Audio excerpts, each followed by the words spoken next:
Did you teabag him? Welcome viewers, Windshear here. Hope you enjoyed my little Call of Duty attempt at the jump 180 no scope, quick scope, excuse me. Just kidding. That little clip in the beginning I thought was kind of humorous. That was a player I was playing against on PC and he was just a thorn on my side, so I had the last lap there and I was playing the butt of mine, so we were kind of chuckling about that. But bringing you the RPK weapon analysis review. You guys know if you've been watching my channel before, I always do in-depth weapon analysis and reviews. They're somewhat lengthy, but I really want to try to understand the weapon that I'm bringing you and really go in depth about the range of scenarios where I see it's effective, situations where I utilize the weapon's strengths to my advantage, and adjust my gameplay accordingly. So I'm going to take you through a broad range of spectrums here, utilizing this weapon, kind of describing the loadouts that I use with it, although it changes sometimes depending on the circumstances of scenarios. And again, show you a range of gameplay where I really showcase what the weapon can do. And this RPK-12 is my personal, at this point in time in the game, between playing PC and PlayStation 4, this is my weapon of choice. My preferred weapon. I am the most comfortable with this weapon. I really think it is one of the best weapons in the game, and I think you can make the argument that it could very well be a contender for the best weapon in Battlefield 4. And the reason I state that is because I'm not a big proponent of stats, but statistically you could put this gun up, if you want to just talk stats, you can put this gun side by side with quote-unquote assault rifles, if you will. Those are always argued the best weapons in the game. And this weapon can hold its own statistically next to any assault rifle. The SAR-21 is a good example in the assault class. They're really doing the same damage, the recoil's the same. Everything about this gun is comparable to that weapon and many others, even the Ace-23, for example, in the assault class. And while we're talking about stats, I'll just hit briefly on what this gun does. 25 max damage, minimum of 18. Again, that's comparable to any assault class weapon. The recoil, again, that's probably the most second important stat. Recoil up is only 0.3. Recoil left 0.15, recoil right 0.1, incredibly minimal recoil. Definitely a departure from most of the support class weapons that you play, particularly the big LMGs. Again, comparable to the SAR-21, that recoil up's 0.18. I mean, that's significantly less. But for example, Ace-23 is 0.36. So the Ace-23, a real popular assault weapon, has more recoil vertical than this weapon does. And also has more vertical or more horizontal recoil than this weapon as well. So aiming down sight accuracy with this weapon is on par, even better than a lot of the big popular assault weapons. Now its minimal fire rate kind of makes a little bit of a drop off. It's only 600 rounds per minute, but again, that's still on par with several assault class weapons. And again, you got to ask yourself, with those weapons that fire 1,000 rounds per minute, I mean, really, how effective are those at range? They're not very effective. Now, close range, yeah, they're great. But again, versatility is everything in Battlefield 4, and what you can do with this gun is you can kill guys at really any range, particularly medium and long. This thing is just a monster. And a lot of the ways that these maps are designed are for engagements in those kind of scenarios. Medium to long range, particularly on conquest or obliteration, when you're approaching objectives. I mean, these kind of range engagements are where you utilize the majority of your kills. If you're up close and personal most of the time, I think you've made a mistake in my analysis on Battlefield 4, because more often than not, now whether you're playing on PC or next gen, there's a mass of players around. So if you just go Ramboing in there to a room and you want to get point blank kills, well, let me tell you something. You only have so many rounds in a magazine, and there's only so many kills you're going to get before you get killed. You're just going to get overwhelmed. You just can't go running into the belly of the beast and expect to just drop the whole team. It just doesn't work that way in this game. So Battlefield is more of a moderate-paced game in my experience playing it extensively. You got to really be methodical about your movements and your objective planning, and making objectives and pursuing them, planning out a plan. Again, running into a room is typically not advisable, particularly with weapons that aren't suppressed. And as you can see here in this gameplay right here, I'm just racking up mad kills in here with this suppressed weapon. And I've said this time and time again in Operation Locker right here, you gotta have a suppressor in this game mode. Even when your teammates necessarily don't have it, it still gives you a tactical advantage, and they're going to shoot the guy that doesn't have the suppressed weapon over you because they just don't know you're there. So in this situation, in this circumstance right here, I was just dropping enemies left and right, and it was really it almost feels like I'm cheating when I put a suppressor on in this game, particularly with this weapon. It just adapts so well with a suppressor on this weapon. I'm showing you a range of gameplay with and without the suppressor, but in my experience, the suppressor certainly gives this weapon a tactical advantage that you just can't turn down. I mean, personally, I don't like the increased bullet drop and the lower bullet velocity. And this weapon is already a little bit weak on the bullet velocity at 570 meters per second. But again, stats are one thing, actual tangible gameplay is another, and you will see time and time again with suppressor on this weapon that even at long range, I can drop guys time and time again with this. And 61 rounds in a magazine is an incredible amount of firepower. As you will see in the gameplay here, as I'm flanking around teams behind them, I mean, 1, 2, 3, 4, 5 guys, no problem at all with this weapon.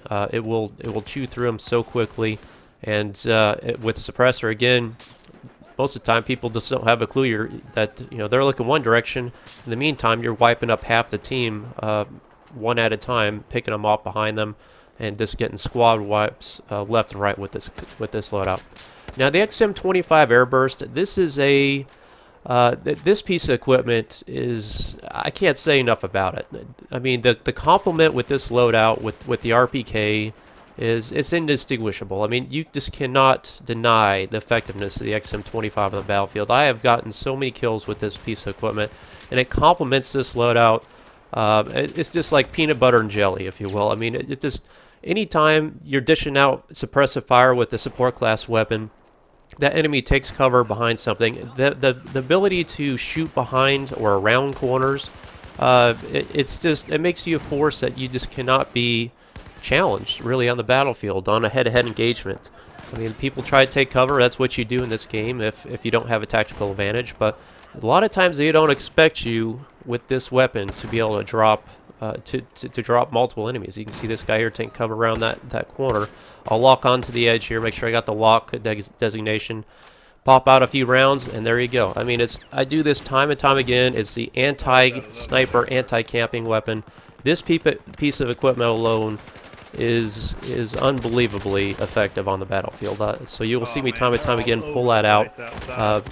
Strongly encourage you guys, if you don't play support much, to really think about utilizing it more, because in Battlefield 4 they made a lot of changes. It's much more effective on the battlefield. I argue it's one of the most versatile, effective classes. That's anti-infantry, anti-vehicle, it's anti-camping, it breaks stalemates. It's really effective. And again, with weapons like the RPK here, you really can go toe-to-toe with assault class weapons. With this type of accuracy, with this level of firepower, this offensive power, you really can be a force to take on multiple enemies. Now in this situation right here, you can see you got to know when to play conservatively. And again, this weapon, it isn't the best gun. I mean, it's not like it can just take on the whole team at once. You got to be smart. So right here, I can see in the mini map, a teammate of mine just died. So I know there's an enemy up here ahead of me. I'm gonna take that guy out. You can see me retreating there. Now I've got to reassess those threats that were pursuing me. Analyze my strategy, what I'm going to do here. Now looking at the mini-map again, I know I'm outgunned here. I've got at least 3 guys on the mini-map, maybe more coming after me, so it's time to pull back. It's time to throw a grenade. I'm trying to stem their aggressive onslaught, because they're probably all running in tandem. They're all charging after me because I've made my force known in this gameplay. They were trying to put a stop to that relatively quickly. As you can see, I'm always pulling back when I don't get the targets that I'm trying to get, or if I'm not getting fire on my opponent. I'm always trying to pull back. I'm trying to keep this wall between me and them, because anytime I can keep cover, that's a huge advantage. And for example, like in this scenario, I'm trying to keep at least 3/4 of my body behind this wall, because again, particularly with recons, a lot of times it just takes one bullet and you're down, and I got kind of lucky here in a moment. So now that they're on the other side of this wall, now I'm gonna mosey around to the adjacent side of it. Took out that guy. Now I got this guy in front of me. I'm going to use so much as this pole that's sticking up here to try to give me just a little bit of an edge there on cover. I got lucky there. I'm down to 1% health. I'm going to pull back here. Again, trying to increase my survivability to the maximum extent possible in this circumstance where I'm just down to the wire. I got to play low. I don't have a suppressor in this circumstance, so that's really kind of working against me in a lot of respects. I just don't really see the advantage of having a heavy barrel or maybe even a muzzle brake on this weapon like you put on a lot of weapons. It's not bad with it, but again, the tactical advantage you have with suppressors is just many-fold over. But as you can see here, I'm going to finally make a mistake, and this is a common mistake people make. I've got 33 rounds right now in my magazine. This is where I should be reloading if I want to, but for some reason a lot of us do this. It's just a kind of a memory, muscle reflexes, if you will. If I get out here in the open, I decided to do a reload right in the middle of two guys running up on me. I thought the area was clear. It turned out it wasn't. So you got to be careful in those circumstances. But this will be pretty much the last clip I'll run through here. Again, showing the ranges of clips, the range of situations. You can see how accurate the spread is on this weapon. Full auto is not a problem with this. Again, the XM25 right there, just another extension of your offensive potential with this loadout. Now, bear in mind there are two RPKs that you can play with. This is the RPK-12. I forgot what the other one was. The RPK, whatever it is. It's one of those. I don't even know why they brought it in the game. It's really the same weapon as this. It just has less bullets in the magazine. And I don't know what the unlock criteria is for that one. But for this one, you basically got to be the support class master dog tag, if you will, to unlock this. The support mastery. It's pretty easy to unlock. You just got to get a lot of resupply ammo ribbons, and I think 200 LMG kills. So it's pretty easy to get. And again, I think playing all the support class weapons out there that I have, I'd have to say that this one, even compared to the M249, the MG4, the M240 Bravo, I really think this one is the best out of all of them. It just allows you to, again, it all goes back to that assault rifle type accuracy. Accuracy is everything in a game. If you can't hit anything, then you're really not going to be doing much in this game. So having such a low recoil with this weapon, having such a big magazine capacity, it's really the best of both worlds. It's the best of the offensive capability of the LMGs, coupled with the accuracy of the light type of assault rifles, if you will. Right there, I don't know if you noticed, I'm going to do this one more time. Obviously, the team is spawning out here to the to my right. So I'm using cover right here. I'm not going to be an idiot and just Rambo out there. I'm always going to have this wall between me and whatever I'm firing at. And anytime I take fire, anytime I see a sniper glint, you got to be able to resist the urge to peek back out there and take on a guy that just got a hit on you. So right here, a guy's got a hit on me. I'm down to 27% health. I can't tell you how many times I see people do this, but resist that urge to peek back out there and enact revenge on that player. You got to allow that suppression to shake off. You got to let your health regenerate. You got to give them, basically, you got to make them bored. Because I know the snipers, they'll sit there and they'll watch that corner for several seconds. At some point in time, they're going to move on because you can't just be sitting out in the open. So at some point in time, they'll move on, and then that's when I'll kind of try to take my best guess of when that time is and then poke back out there and then keep delivering offensive firepower. Again, you can see full auto with this weapon at long range is not a good idea, as it's difficult to get bullets on target. As I start burst firing here, that's when I start to get more hit markers. Again, they're pulling back again, time and time again.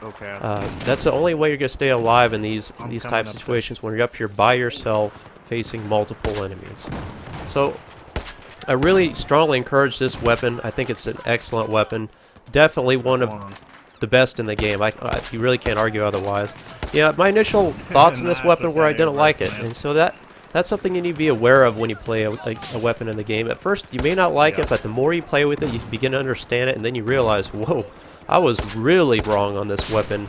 And then you start to understand, and it starts working for you, and you're like, wow, you know, give weapons a chance. I encourage you guys to try this loadout. Certainly one of the best in the game. Thanks for watching. Please like and subscribe.